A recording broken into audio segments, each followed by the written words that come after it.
Let's see. Yeah, we're going. Okay. Generally, for your sake, the first few minutes of the show are a tremendous amount of shitting around. It takes a while for people to filter in. Some of the things that you shouldn't do are swear in the first 30 seconds. That always goes out the window. Don't bring up anything controversial. That always goes out the window in the first few minutes. The show gets more serious and more educational as the minutes go on. For your clarity. So like sometimes in our restream, it'll be like, oh, we have like 7 to 10 people here. YouTube will say we'll have like 30 people in. Who knows? It's always, like I was saying, the technology is always lying.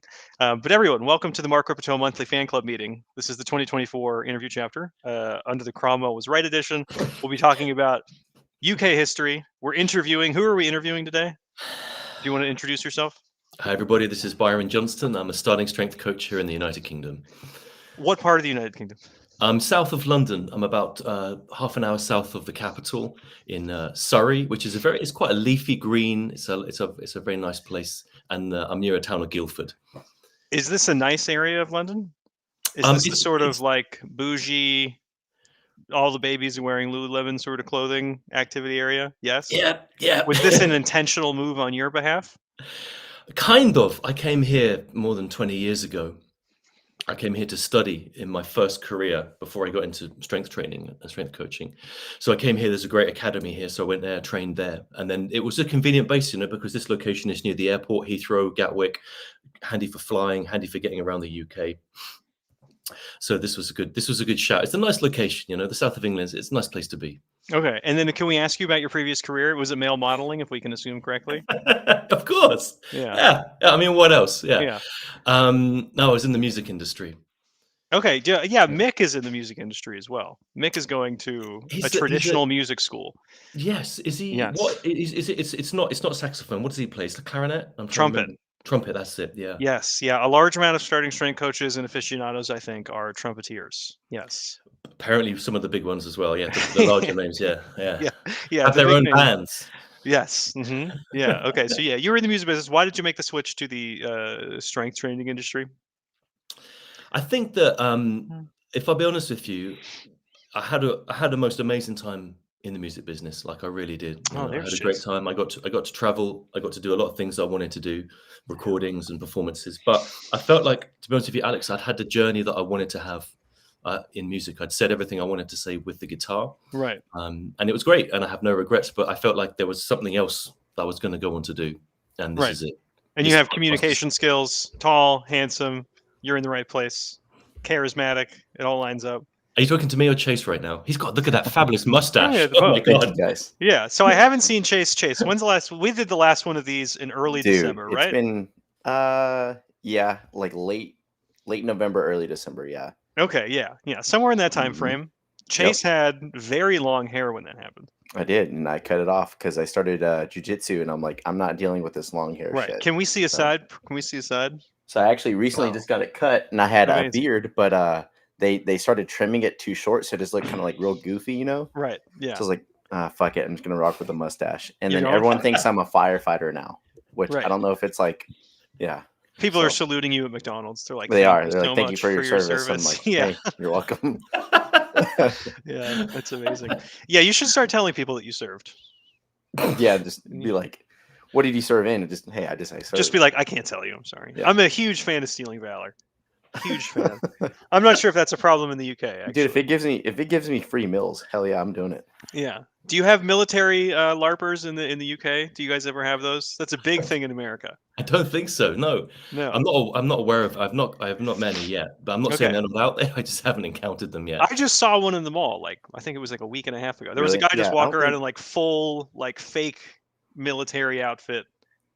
Just like a lot of the pieces were a little bit weird, but it was someone who was just like, I want to walk around looking like a troop, and you're like, all right. Do they have like, so here in the States, Byron, we have what's called like JROTC, which is like basically in high school or in school, you're a high school cadet program. Yeah, exactly. Yes. Do they have something like that in England? Yes. Okay. Yeah. So it's basically those kids stealing other people's valors, and they think that they're like, it's they've already served a tour and shit. Yeah, it's like you're a 17-year-old or you were a mentally ill 50-year-old man. Yeah, exactly. Yeah. Okay. Oh God. Yeah, I haven't seen. There's a cadet program in the UK. And Gotcha. Lots of I don't know what cultural I don't kind of what uptake it gets. But you don't see much of it. Okay. Yeah, you should. If you told us you were in the military, Byron, we would have totally believed you. Is it the Oh, yeah. accent? No, it's just the square head. It's a I think. clean, yeah, it's a clean cut. Yeah. It's Okay. Yeah. If I said anything like that. ex-military, I'm actually ex-music industry. I'm like as far as Ex-music you could have industry. got from the How far military in the as spectrum? possible. Yeah. Chase, how's your musical passions and careers going? We have two musicians great. on the podcast today. No, I'm not at all. Yeah.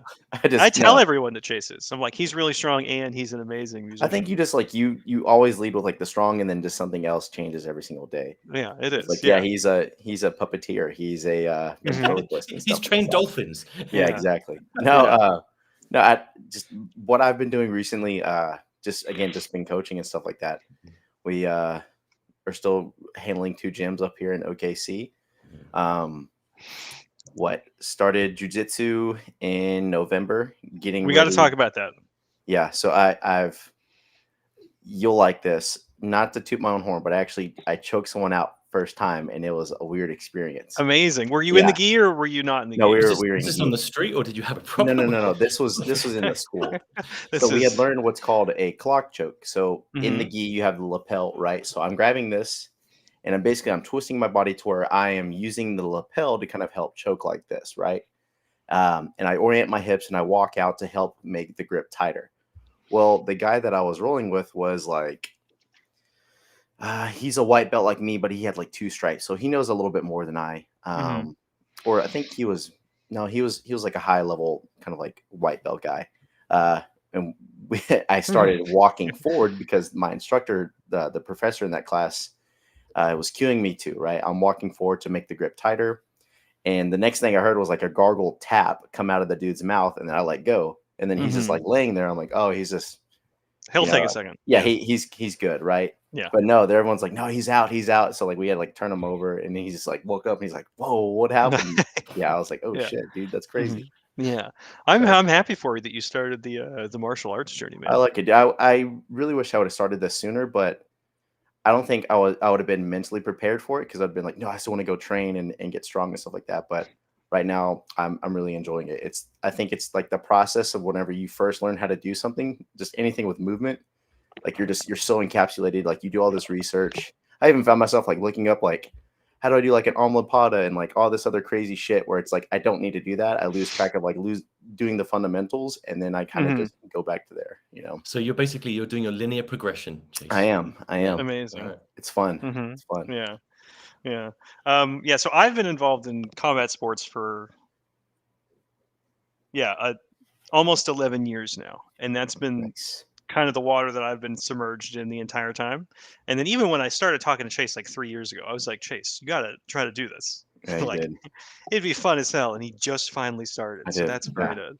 That's been a lot of peer pressure from a lot of people. So it's a tremendous amount of peer pressure, because eventually you realize that barbells are just like, it's a big genetic filter. And if you're at the top end of that genetic filter, it's like a lot of mental pressure. And if you're at the low end of that genetic filter, it just sucks, because you're like, wow, I'm just never going to be as strong or as cool as these other people. Well, that, and I mean, this is probably true for like any other sport, but it's just like there's other things that dictate too, like how far you're going to go. Like in my situation with work and stuff like that, it's like I would need to like move to like the mountain training center of like Colorado if I wanted to be on like the Olympic team or some crazy shit like that, or I needed to surround myself with other people who are also just as strong to help with that competitive edge, Yeah. But like you kind of get that at like the martial arts school and stuff like that, Yeah. BJJ is very new. It has a lot of like young virile energy to it because it's such a new sport in this country. Yeah. Big fan. Chase, have you met him over here before in Byron, real life? Yeah. Yep. I think at least twice. I know once at a seminar, and I think another time at a seminar. So it's always been at a seminar. Did you grade him on the platform exam? I did. Yeah, what list did you have? Bench I press. think I had him, on the bench press. Oh, that doesn't even count. I don't even know. Yeah, it's just an automatic pass. What the hell? Okay. I've seen failures on the bench before. I know of failures as well. It can happen, Yes, but it I can think, happen. It's very rare. Yeah, you have to really fuck it up if you go to the bench. Okay. How did you do on the bench press? Do you remember? Pretty good. We had, correct me if I'm wrong, Byron, but we had like either a guy not show up that day or something happened to where I think he had to coach Mia, right?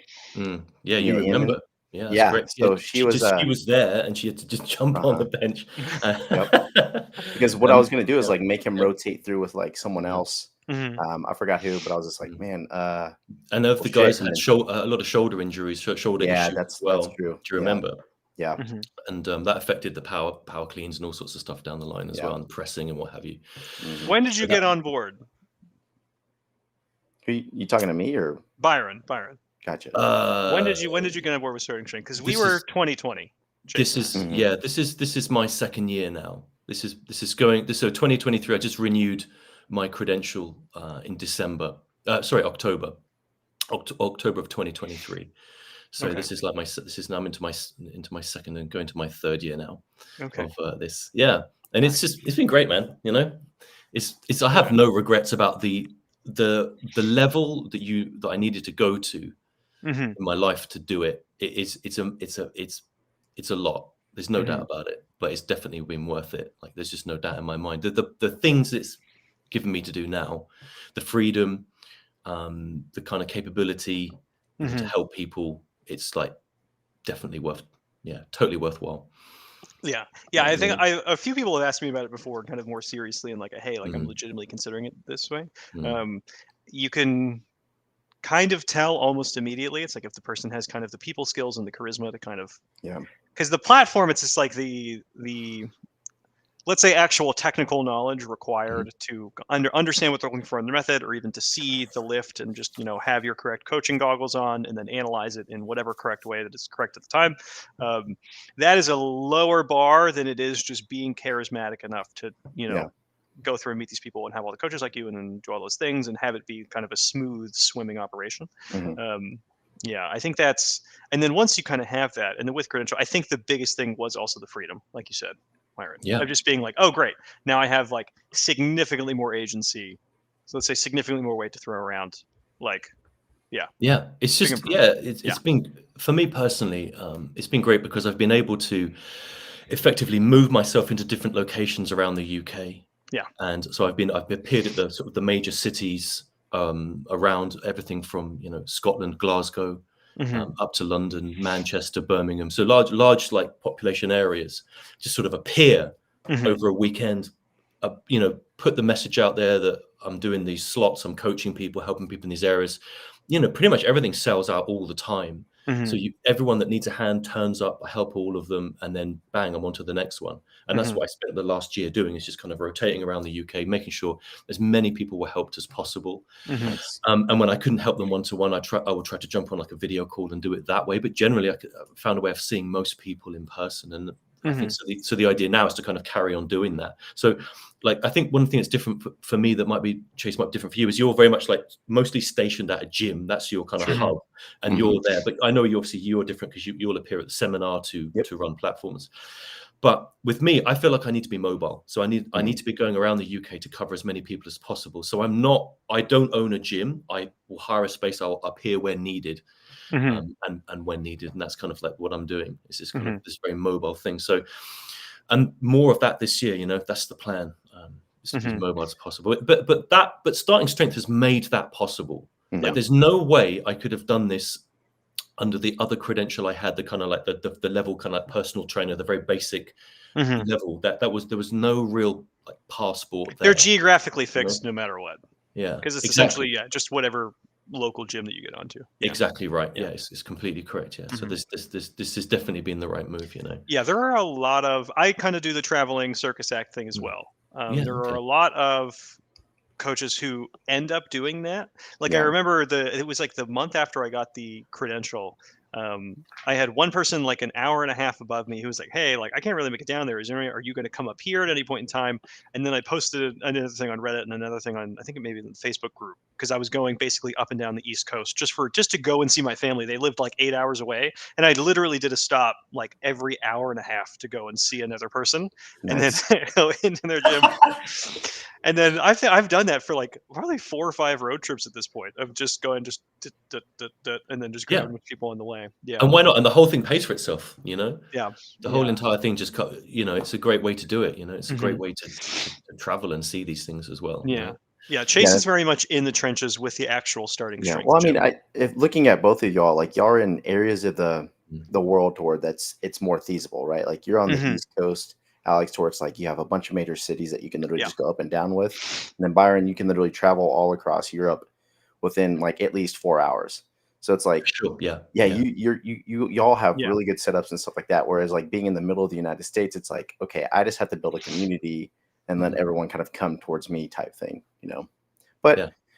I like the flexibility, and I like that what starting strength does is kind of like you are your own business in a way. Once you get the credential, it's just you have the freedom to do whatever you want now, and it's up to you now to build whatever you want to do with either being in a gym or you yourself just going out and outreaching and developing community on the road type thing, and that's awesome.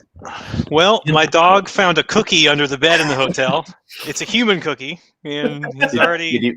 Wait, hold on. How did the cookie get underneath the bed? I don't know, Chase. I'm in a hotel right now. I'm on the road again, Gotcha, unsurprisingly, as is Could have pretty been typical anyone's for our cookie. calls. It Yeah, could have of been. course. I was like, where the fuck did you get this cookie from?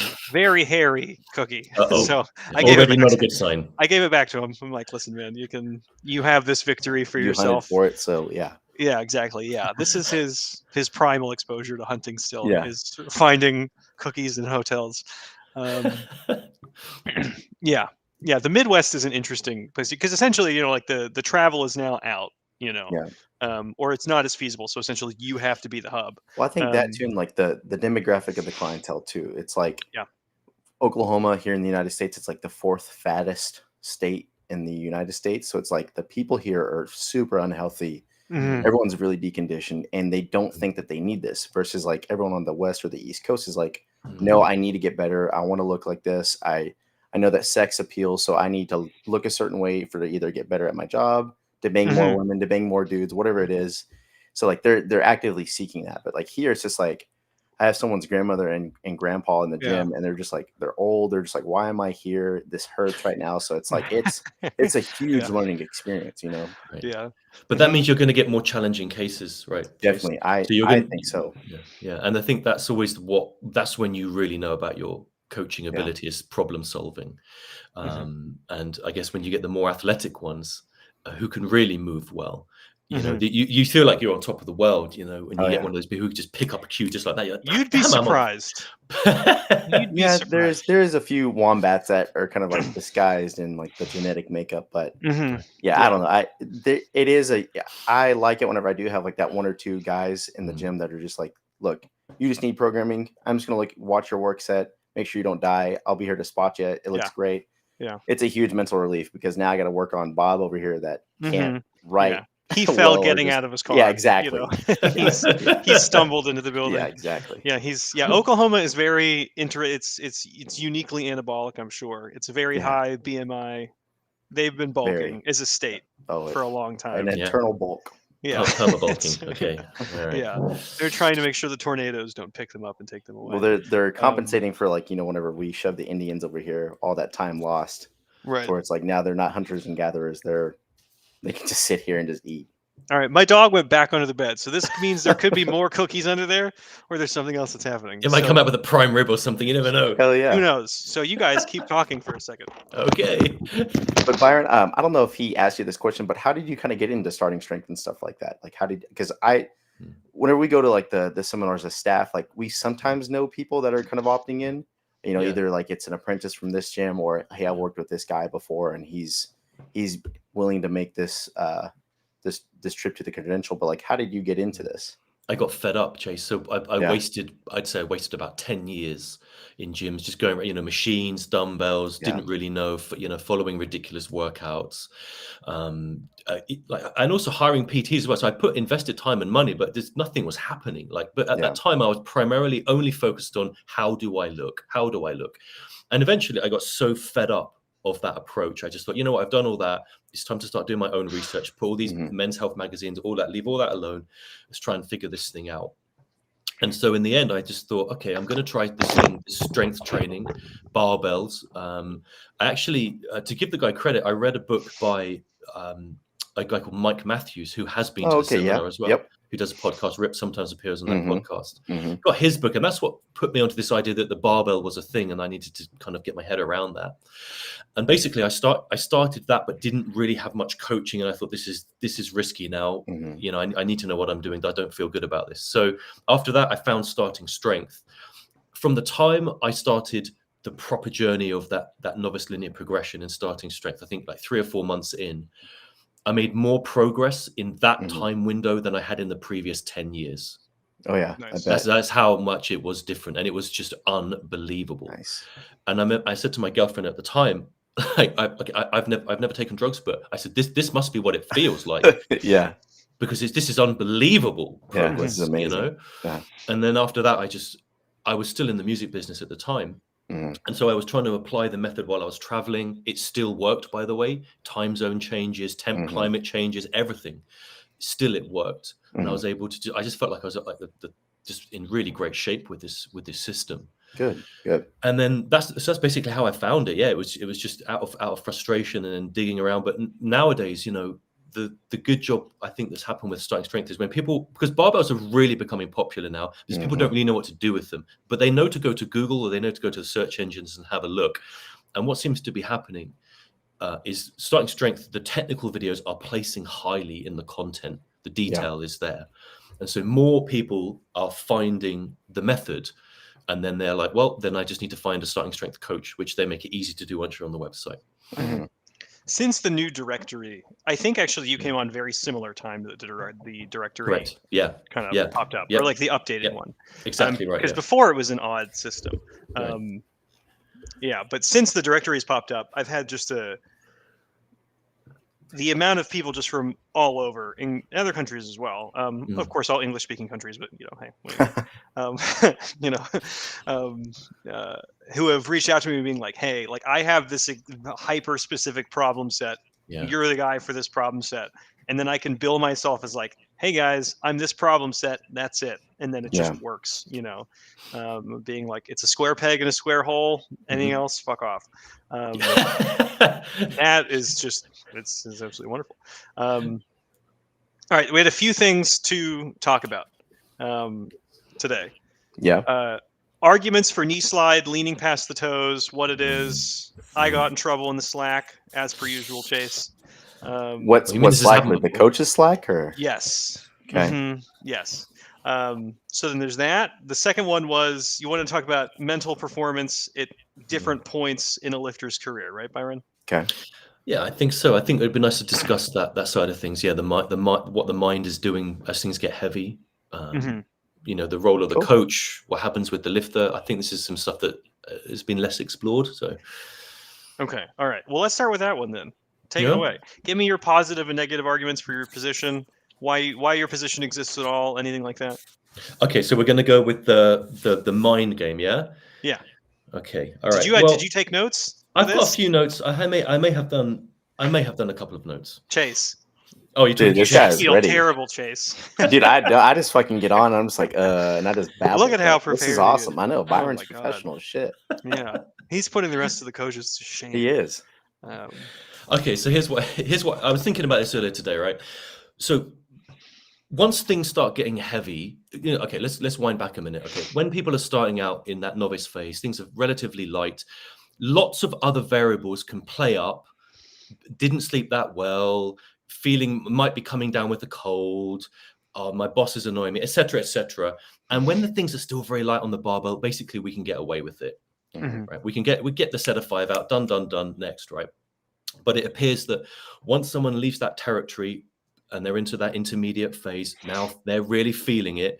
Now it's becoming more of a performance to get this done. I think that I'm seeing that the mind plays much more of a role in what's going on here, and we can't ignore that anymore. And so I was thinking that the two things on my mind are, when you're working with a client, if you're the coach working with a client, first of all, if they're in a good mindset when you arrive for the session, or if they come into the gym, you need to preserve that. Okay. And the second thing is, if they are not in that headspace, you need to try to generate it. Okay. Because they need to get in that zone to go and do these heavy sets of 5. And that's what I think in intermediate anyway. What do you guys think on that? So the I coach can think influence those things, you know? definitely. But like to backtrack, like the vast majority of people who are like intermediates and stuff like that, they kind of follow their niche into like, now this is because I'm doing this for my sport. I want to do this because I want to do this certain goal. So whatever it is, you got to tailor it back to the goal, right? So if it's, hey, you wanted to lose weight now, but I didn't let you do that at the start because you needed that muscle mass. You needed something on your frame. So whenever we start cutting off, 10 pounds, 5 kilos, or whatever it is, you have something to show for it. Now we go back and we introduce that goal again of like, look, this is the reason why you came to me at the start, right? Now you found that this works, you like it, but now let's start tailoring it into now what something you like, right? Because if you start kind of muddling Pause real this quick, with Chase. this, Does that match what this question was as well? Are you kind of touching the same thread, or is this... G-Lock, so like G-Lock said, do you ever try to not improve their mindset and adjust their workout instead? Basically, yeah, I am. So it's now kind of looking back at like the picture of like the graph on like practical programming where you have that complexity curve. Why does it start spiking up right whenever we kind of hit the intermediate? It's because now we're figuring out what we want to do with our goals, with our sport, whatever we're doing with this newfound strength, right? I think that's where you have to kind of dive deep and then really get to know your clientele and be like, look, okay, I know that, this type of mindset will kind of push this person into now wanting to go into the sports because they came to me just wanting to get stronger, faster. They're complaining that they don't feel the same on the mat. They don't feel the same on the sport or on the field, whatever they're doing. Now we have to go back to that goal versus someone who just wants to get generally aesthetically more pleasing. All right. So look, you gain muscle mass. Let's start tailoring towards losing body fat and stuff like that. So never, I don't think, lose sight of the goals because that I've done that personally too as a coach where it's like, oh man, I love seeing the weight go on the bar and it's easy. I don't have to think much about programming and stuff like that. It's just, it's keeping it really, really basic. But the problem with being really basic is this, it gets boring over time. I think a lot of coaching is a little bit of a parlor trick. It is very much so like speaking to a crowd, and then like you do have to take someone who, and I've noticed people who just tend to be less successful in lifting in general, and also all sports are very high in anxiety. So like dealing with like a high anxiety lifter who is, they're having issues either on load select. Because if I have a lifter and I'm like, hey, we're hitting some triples today, anything in the ballpark of 330 to 355 is fine. Go for it. And then they'll be like, I'm going to hit 355 or I'll consider myself a failure and then, commit harakiri. It's like, okay, like cool off on that. You don't need to incur back tweak for this. So you kind of have to figure out where your lifter lies on, let's say, like which personality traits. Like if I'm dealing with someone who's very neurotic, like the package that I'll present in coaching in person or remote is going to be very different than if it's someone who's very high in anxiety. It almost always tends to be female clients, but like my most anxious clients, they'll send me just the craziest updates. They'll be like, migraine before the workout, threw up for 30 minutes. I warmed up for the squat 3 times. Details that you don't even need to know. And it's like, what is going on? Like, calm down. You're sitting down and standing up 15 times. It's really not that many reps. So like the package that you have to present as a coach, depending on the lifter's personality, it's always very different. Someone who's very high in anxiety, if you lean into that anxiety and then, you say like, hey, this is the most important lift of your life. If you don't make it, who knows what's going to happen? Bad stuff. That's not going to work. And the same thing if someone is like very neurotic, but you can tell it's working for them, you may want to present an equally detail-oriented approach, or you may want to say like, hey, all the stuff that you're thinking about that matters, that may have been holding you back, like your obsession about your back extension or your obsession about how in or out your knees are, that detail may not actually matter. It's may not, when I just matter, but more like influence outcomes. I always try to use language like that, where it's like your loss of back extension at 90% of working weight, it's not going to influence outcomes at all. Keep it within a regulated range. So I think a lot of the mental stuff that I've noticed for coaching, because I also work with people who tend to be more on the highly motivated, like they're doing it for a reason. They're more on that side of the scale. It tends to be like tempering things when they're a little bit too hot, kind of stoking them up when they're a little bit too cool, and just trying to like play off of their personality for the most part. Because anyone who's willing to pay, multiple hundreds of dollars a month for a coach, they're going to be a very conscientious person just in general. The thing with you, Alex, is you've noticed that, I mean, you work with a lot of athletes, competitive, like martial artists. So those people, whenever I deal with athletes, normally the coach almost has to act as a brake because they'll try to do too much. So you kind of have to pull them back a little bit. They will go to destruction if you're not careful. Chase, you seem to have the opposite demographic. You've got people who are like, okay, now it's time to do this. You got to kind of get them up. Exactly. Explain, okay, keep telling them this is why you need to do this. This is important work. And I think I'm somewhere in the middle. I've got some of both of those things, but just this other demographic. What I've noticed is, like, in the room, there he is. There he is. Now the podcast feels complete. Yeah. Okay, so I've noticed that have you noticed that your presence in the room matters? How you enter the room, like what you telegraph as the coach. Oh, definitely. There's serious, and I learned this. I have learned this the hard way in the past. One thing I learned is, as a coach, you can't bring any problems in with you. Yeah. It's not a session for you to go in and the car, this problem with that, then this at all. Like you completely purge that, and you go in and you've got to have that. You've got to go in and kind of deliver.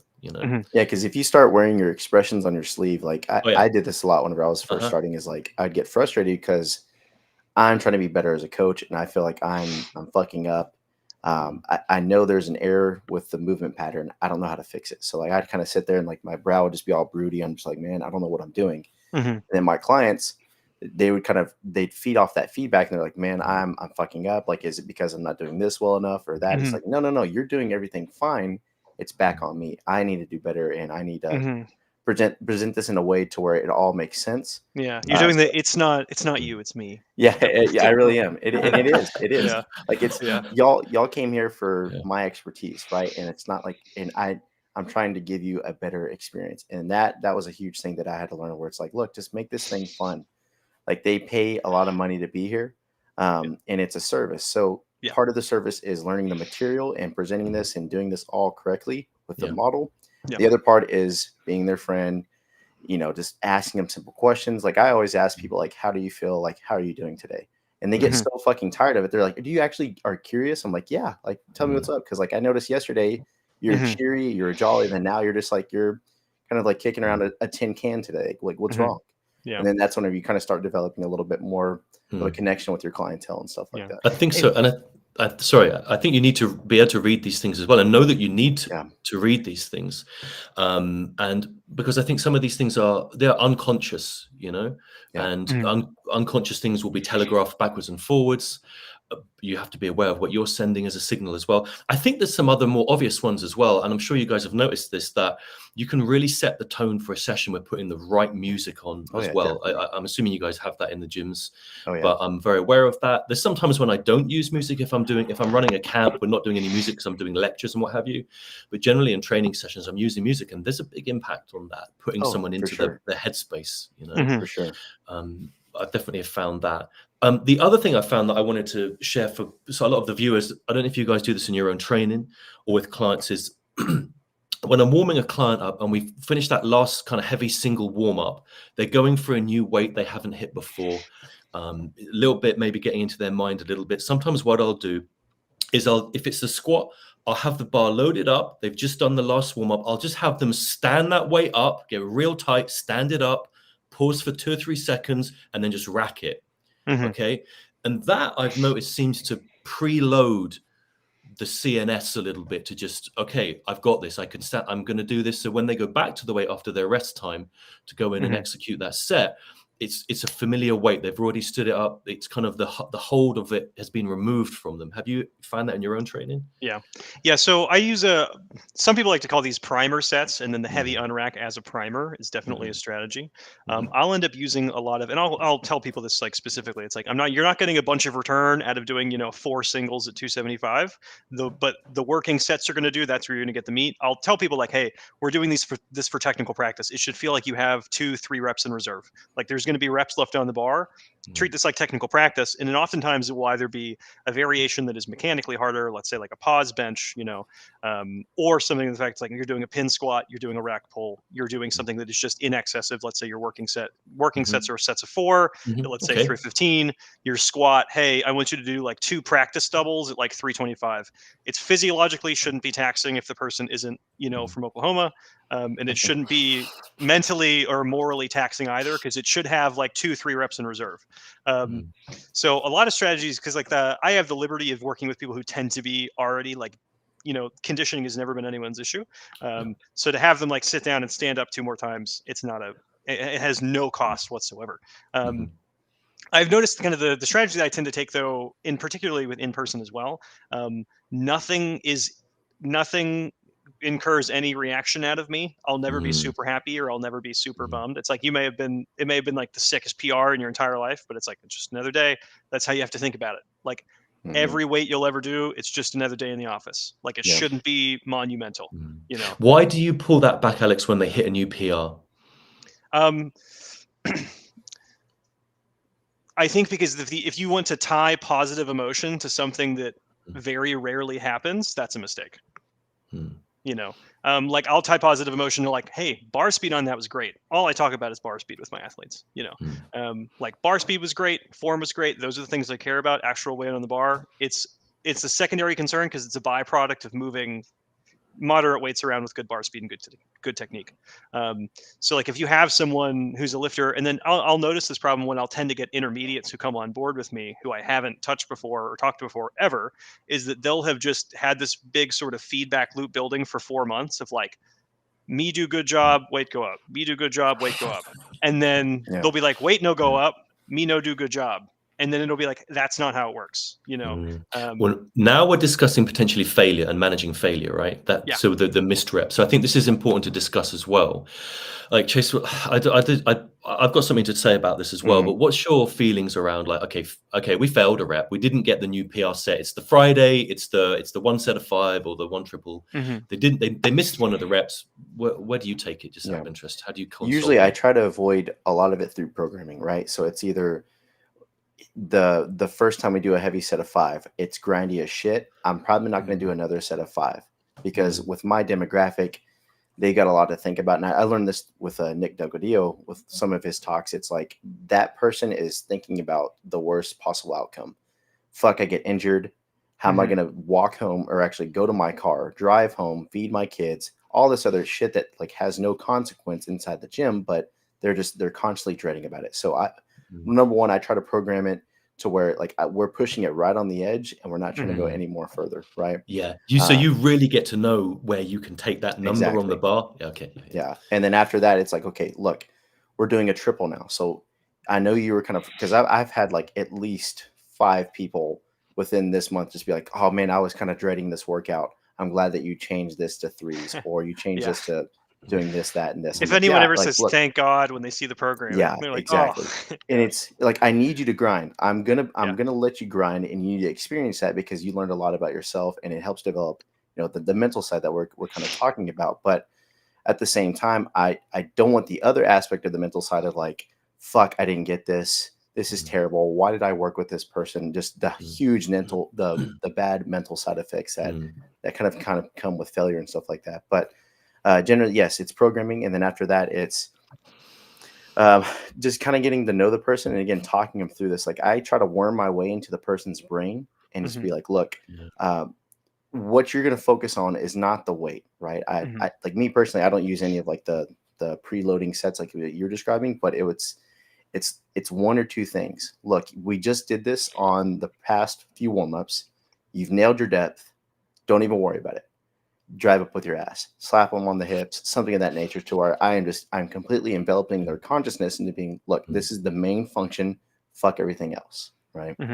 Yeah. The lifter focuses on what the coach focuses on. Yeah. And I'll see this in martial arts all the time, and it works with both children and adults. I've seen both like a 7-year-old and also a 25-year-old like grievously dislocate their shoulder or snap their clavicle in half, and then the reaction of the people around them is generally what steers that person's reaction. So it's like, you're slowly, like when you get your hands on someone, you're slowly indoctrinating them into caring about what you care about.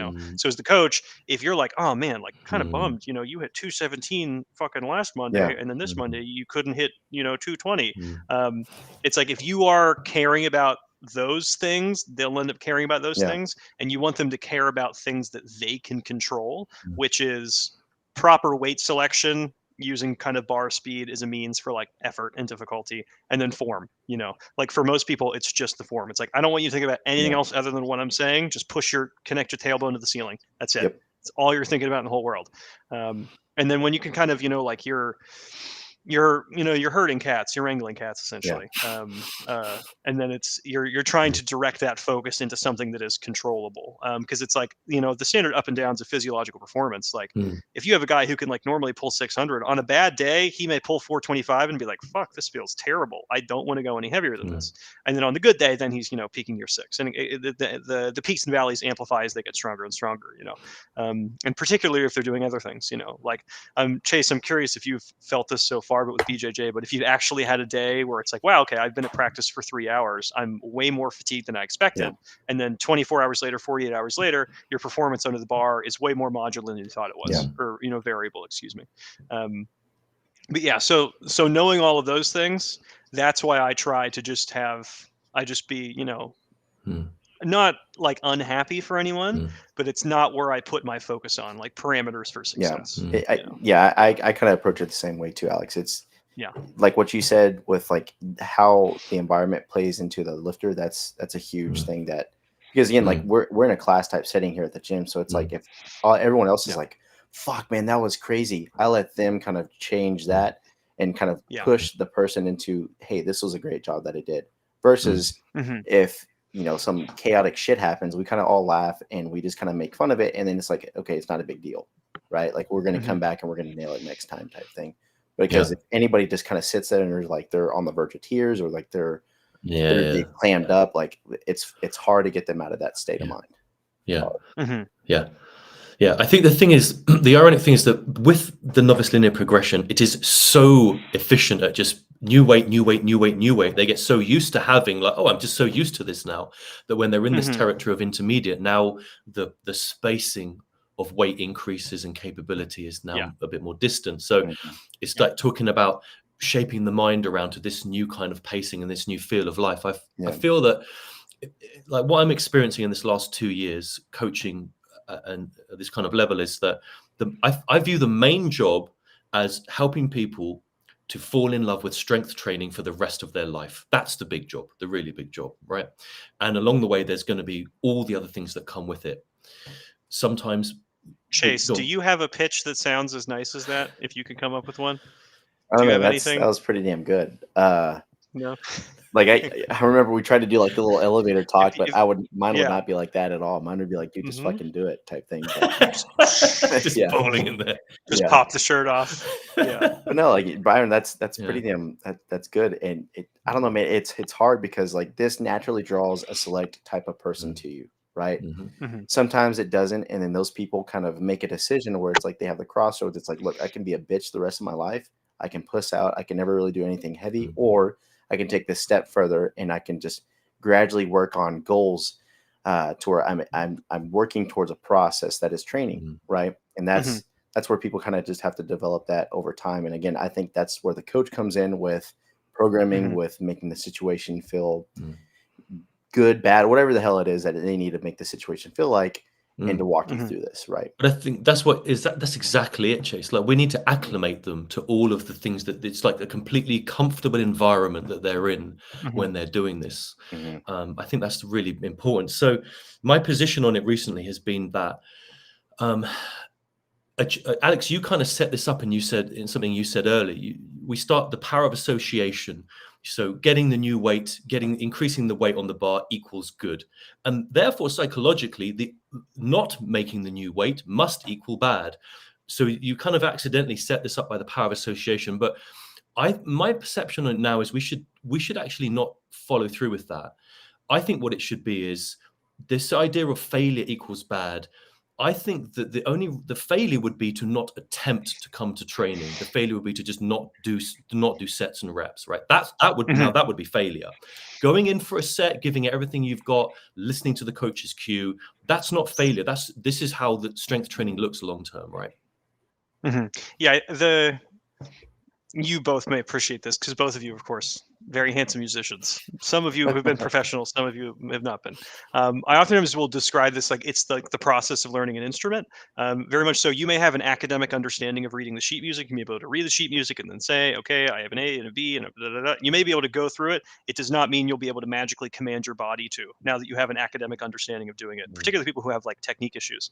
It's like, hey, you may understand the process of how to get stronger. You may understand all of the inputs into the system. You may be able to read the sheet music with the technique, but that doesn't mean that you'll be able to will your body to magically do the thing. Oh yeah. Yeah, so I'll explain like that, and then oftentimes it's you do kind of have to remind people that they are petulant children with certain things, of being like, oh, so your expectation was that you'll get better every time you do something ever, and nothing bad will ever happen. And they'll be like, yeah, that's what I want. And you'll be like, oh, okay, like, wait a second, like, take a step back, buddy. Like, think about what you're asking for. And then even particularly people who will be kind of concerned, they'll be like, well, I haven't made a 5-pound PR, and like, or like I'm only doing 1 5-pound increase, like every like 2.5 to 3 weeks. And then it's like, okay, well, it's like, you're 32, you're going to be strength training probably until your 60s. How many weeks do we have? What rate do you expect? Or you're like, well, of course I should be benching 600 pounds by the time I'm 35. And you're like, oh, okay, well, sorry, this isn't reasonable. So a lot of times it's dealing with that, and that it's just very much so a process. And I've noticed the other thing that I've had to do a tremendous amount of is explaining progressive overload, and being, like, the weight is not the progressive overload. It's the you putting, let's say, 405 on the bar doesn't magically grant you the privilege of pulling 410. It's essentially, it's saying, it's like the weight is a tool that matches where you're at physiologically at the day, so it's not something where it's like, okay, well, I did A, therefore I should be able to do B. It's more like we're picking a weight on the day that matches where you're at physiologically, because we want it to be flirting with this area of failure. We don't want it to be too easy. We don't want it to be too hard. It doesn't matter if it's exactly 405. It could be 407. It could be 403. Like the specific number doesn't matter. It's an area that matters. And as so long as you're in that area, we know that's a sufficient input for these physiological mechanisms to happen. So it's explaining that concept to people and making sure they I'll slowly talk about it early on. I don't need them to understand it the first time, but 6 months later, by enough times that we've talked about it, by the time they get into intermediate land or like advanced land, they don't have those questions or thoughts. Which is why I've noticed the trickiest thing for me to deal with is to kind of just have someone who has a fundamental misunderstanding of what programming is, because people would like, hey, can you give me a program? And it's like, I can't give you a program. Like, what the hell? Like, just give you a process, a concept. Like, people who are coming like that, and then people who have this the misunderstanding of what progressive overload is, what programming is just in general, how this whole process works, and then they're already frustrated. So you have like the frustrated late novice, early intermediate. That's the trickiest stuff to deal with. But like when you're kind of aware of it early enough on, if you can get your hands on someone who's only for like a month and a half, and you can slowly indoctrinate them into these concepts where it's like you're going to have up days and down days, and then your job is to kind of pin the tail on where you're at for the day, then I haven't had terribly many problems. I would like to think that, and I know this has been discussed before, I don't know if it's happened on this podcast, but just that the idea that as people acclimate to this process and it becomes somewhat of a way of life, it seems to have, in certainly the mindset of them, it carries over into other parts of life as well. And I don't know if you guys have had a lot of feedback from the people you've coached that tell you these sorts of stories. Personally, I love collecting these stories. Yeah, Chase, you want to take this one? Definitely. It's like it's small little wins of just like, I used to be afraid of, like, I had anxiety just doing simple daily tasks. Like, I go to the grocery store, and this was like put my head down, run around, get my groceries, and then come out. Now it's like I've noticed, or like my wife has noticed, like I start standing up taller. I'm more presentable to whenever I talk to people. And it's you have changed as a human being, and how you present yourself and how you present your ideas, to where you're not feeling, discouraged or uncomfortable how you were previous. And that's what I love hearing about it too. One thing I've found is that with the demographic of people who are in their late 30s through to their sort of early 50s, they've hit a lot of lifetime PRs. Like, they've bought the house, they've got the car they want, they've been to the destinations they wanted, they've been married for X number of years, they've had however many kids they want to have. So they've hit all these like really big life PRs, but they suddenly find strength training, and all of a sudden it's like their zest for life is back. There's all this new territory of things that like all these new things to do and to conquer and to greet. Yeah. So I find that kind of picks them up as well. I've seen that multiple times. Have you guys seen that as well with your clients in that kind of bracket? Yeah, a tremendous amount of it. It's just interesting being like, hey, because again, like the people who can afford coaching all the time, they tend to be high performers in whatever their field is. So a lot of high performers really appreciate being absolute shit at something and then being like, hey, you got a lot of work to do. So it's like Chase, super high performer in weightlifting. Like after his first BJJ practice, he was like, it's so nice to do something and not know what I'm doing. It is. It really is. And being like, oh, I have a big open runway in front of me for learning, So it's like me, whenever I do judo, it is just straight up and down a job, it's like, it's time in the trenches. It's grueling, the level that it has to be at. When I do other combat sports for fun, it's like, it's relaxing. It's like, there's absolutely no pressure on my shoulders whatsoever, because it's like, and then again, it's fun. A significant part of, I think, all of our jobs is like psyoping people into being like bodybuilding monks. It's like, oh, I had a glass of wine with dinner. And it's like, did you? It's like, hey, maybe try to get to bed early, and then like read some classics and fucking lift some weights. And then you'll hear it eventually. Like you'll work with someone for like a year and a half, 2 years, and they'll be like, hey, like I've noticed kind of like everything that my life orbits around, because like, we don't do terribly many activities as people. It's mostly like sleeping and eating and then a little bit of exercise. So as you have these exercise demands, people kind of get their shit together elsewhere, and then it changes sort of like their priority or hierarchical structure of their values in their life. And then, like you were saying, like they end up, like you end up slowly tricking people into being like bodybuilding monks, and they're like, this is amazing. And it's like, yes, it is. There's really no other process like this in the world. I mean, yes, there is kind of like with movement pattern and stuff like that, but like in the sense of like the financial thing, like there's really no like you climbing a ladder. You start with like X amount of dollars and then slowly kind of working your way up, because there's a lot of other external factors kind of coming in. Whereas like this is something you have complete and utter control with, right? Especially if you have a home gym, like there is nothing that you can say that went wrong there at the start, right? And then now you kind of incorporate other factors, but I think that's a huge thing that people kind of, and me doing jiu-jitsu, I kind of stumbled upon too. It's like, man, this whole entire process through starting strength, or just the adding 5 pounds every single time, there is nothing like this at all. And I think whenever you come to a point where you feel comfortable, you fucked up, because either you have not done it well enough, you have not done this strong enough, whatever it is. Like you need to kind of go back and put yourself in a position to where you don't feel comfortable again, so you're always learning. Because at any point that you've stopped learning, or if you think that you know enough, I think you fucked up. Yeah, I will say, the ancient Hellenistic philosophers, they were very much so like, oh, you're actually fat and not jacked enough. Your points don't matter to me. I'm sorry, but your arguments are invalid based off of your physique. The modern political school of post physique, after you make an argument, it should be very valid. Exactly. The Nietzschean Overman. Essentially, sort of like pushing towards like truth, good, beauty, aesthetic pursuits. This strength training, like Chase was saying, no one else has an excuse. The calories didn't, they can't legally enter your body without your consent. No one is holding a gun to your head being like, eat the cake. Yeah, exactly. It's not happening, so like it gives people a really good understanding of like the levers of power and control they have in their life. And then it's one of those things where like it self-selects and it filters out. Like it's like for people who, are into it and eventually proselytize it, like they all kind of have a pretty similar personality. They all have like relatively similar values. It's because it like to do that, to stick in the game for that amount of time, it'll probably select or sort or even shift your own personality. It's a good cult to be in. That's what I always tell people. Yeah. Like of all the cults you can choose, it's a good one. We don't have islands yet or private planes, so that may never happen. Well, hopefully, that's the ultimate goal. That's the goal, Chase? Yeah. Okay. Other questions I have. Chase, how into British history are you? Are you? Dude, I don't know shit really.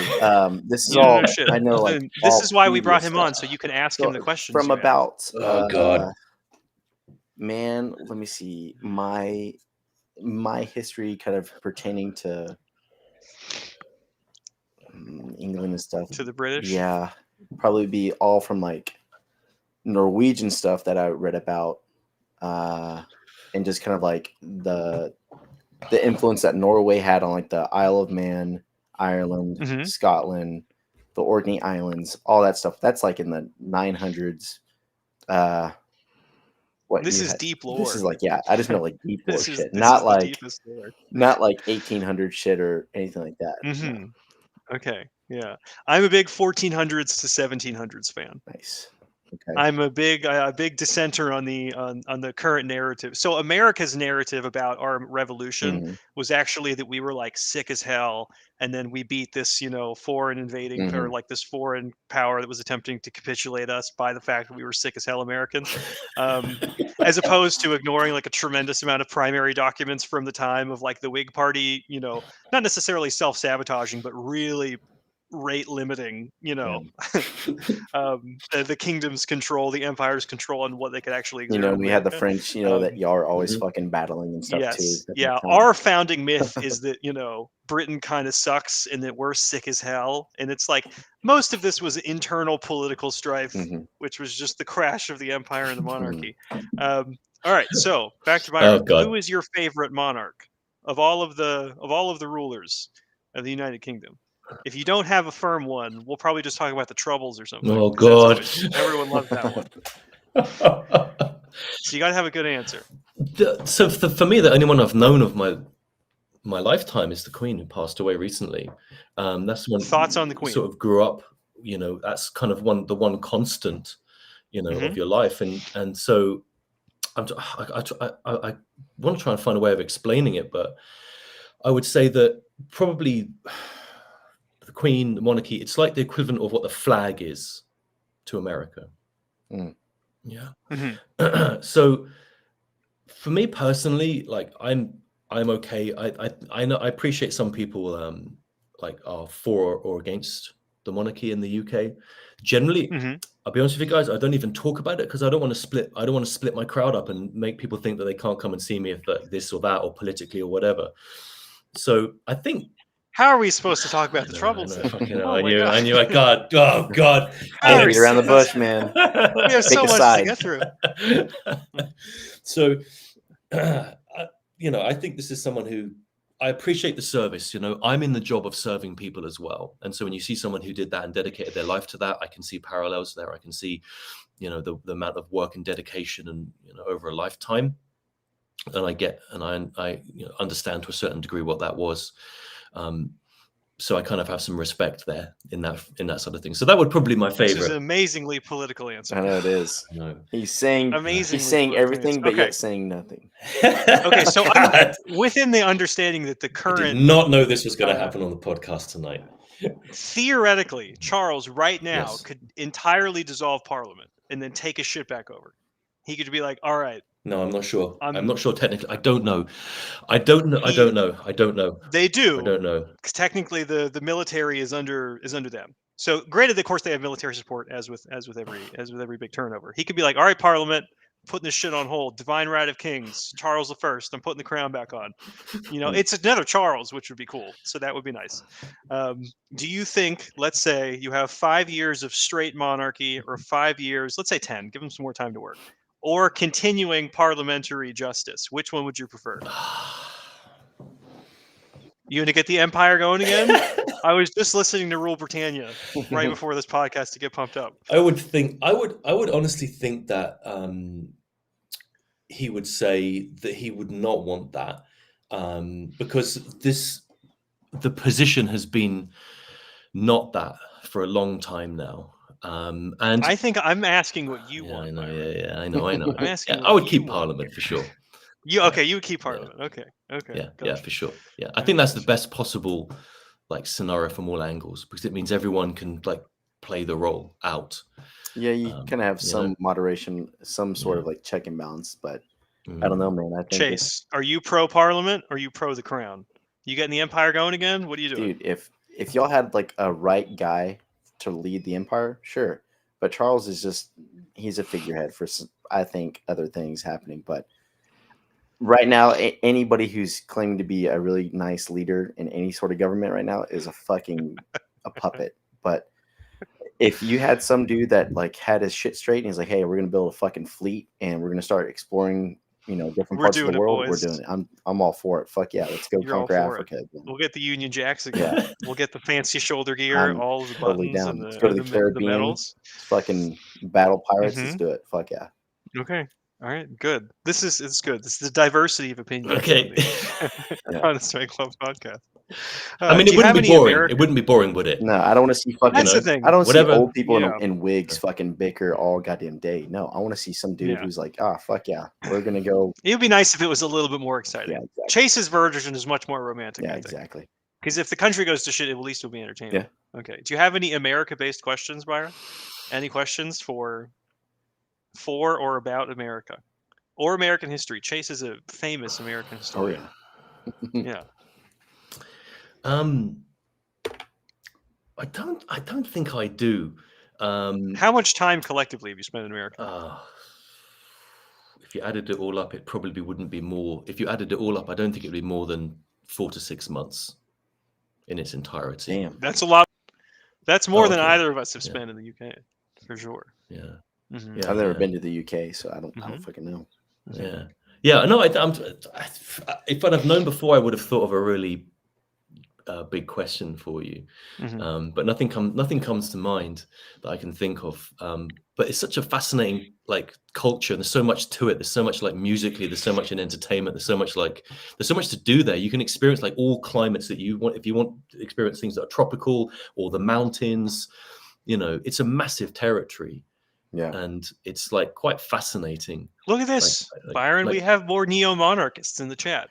Okay, it's on. Dude, I'm Come down, on. dude. If Byron was king, fuck yeah, dude. He get everyone strong again. Come on. Yeah, that is okay. All right, gentlemen. Mhm. All right, gentlemen. Okay. You wanted this question. Okay, here it is. Sure. Then. So let's say that you were allowed to do one thing each to influence at government level. You were given that permission to instigate one thing that you would like. I'm going to say let's keep it benevolent. All right. sorry, boys.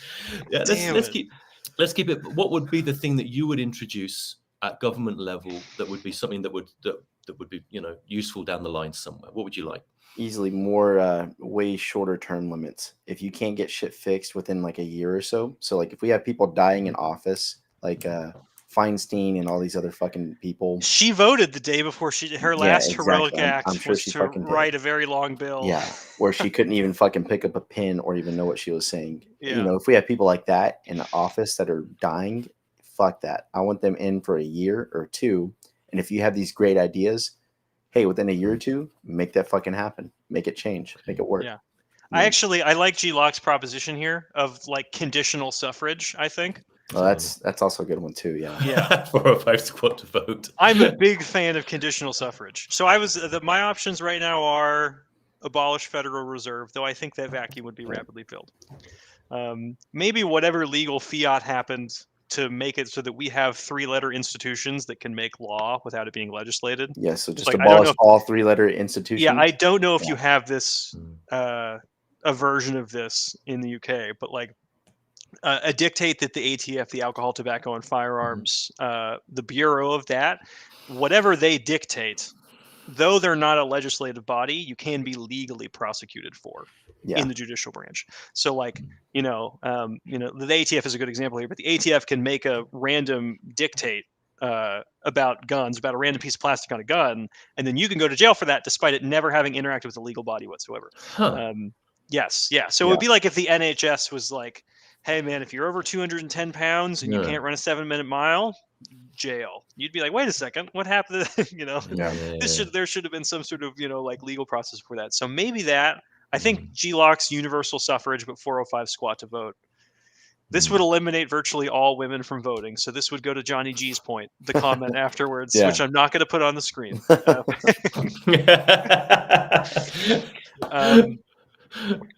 Yeah, I think maybe end all 3-letter agencies, possibly all of those. Reprivatize. But that's gonna get you shot, dude. You can't say that too many times. Otherwise, secondary version is mandatory military conscription as well. Okay. I think if we did that, and then you could do mandatory military conscription that was your suffrage. So if you just don't want to vote, if you don't want to interact with the political system whatsoever, fuck it, don't help out. But some sort of civil service, I think, for suffrage, I think is probably what I would do. You know, yeah, because even if you don't agree with where like the country is headed, as long as its military is so behemothly powerful, you have a lot of wiggle room. You do whatever the fuck we want. Yeah. As long as Raytheon is supporting us, we'll be fine. Yeah. Yeah. The Country by Lockheed Martin. Yeah. So that's Chase and I's answer there. There you go. Okay, good. Yeah, solid. Yeah.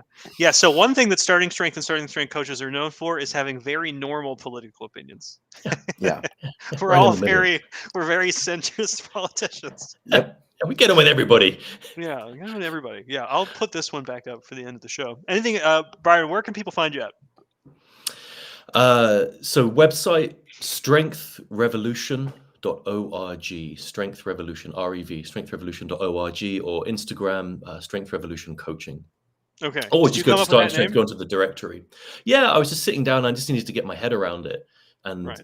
trying to put something together that I thought would mean something to me, because I didn't want to put my name, because if you put that, you'll get music and you'll get all that kind of stuff. So I thought I need to kind of separate a little bit from this. Right. And the thing for me was when I found this and I just kind of discarded a lot of, like I say, the focus I had. I mentioned it earlier about this kind of natural bodybuilding, etc. Once I stopped all that and just picked up a barbell, that's when I got everything I wanted. And that really was revolutionary to me. It completely changed my perspective of what the hell I should be focusing on. It was massive. And so that I kind of feel good about those two words. Nice. I love it. What an amazing pitch. Chase, we got to get our shit together, man. It does. Well, I mean, it also sounds like you want yeah. to end Parliament too with your name, which I'm totally Right. Yeah. Who are revolutionary. we Hey, man. All right. When so I on come to Windows. power. Yeah. Inspired for King, everybody. That's probably what the episode is going to be called. We normally like to change the titles afterwards. Yeah. So Byron for King. Hell yeah. Yeah, that's it. All right, everybody. Thanks very much for watching. And we'll be back somewhere between 1 to 7 weeks from now. Mm-hmm. Okay.